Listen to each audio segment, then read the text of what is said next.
نستعين بالصبر والصلاة শাহিদুল ইসলাম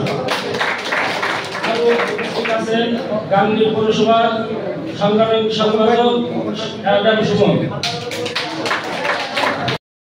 সকল আলোচনা সমালোচনা গঠনমূলক কার্যক্রম, আমাদের শহীদ প্রেসিডেন্ট জিয়াউর রহমানের উন্নয়নমূলক কার্যক্রম, বেগম খালেদা জিয়ার আপসীর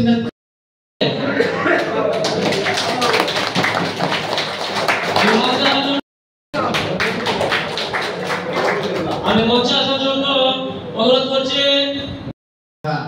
আর 1300 গুন্ডামি তারা যে কার্যকলাপ চালিয়ে বেড়াইছে তাদের দাঁত ভাঙা জবাব দিতে হবে। এই বলে আমি আমার বক্তব্য শেষ করব। এবং সাধারণ সম্পাদক যে উপস্থিত আছে শাহিদুল ইসলাম, আমাদের মাঝে পৌর সাংগঠনিক সম্পাদক হিসেবে উপস্থিত আছেন সুমন ম্যাডাম।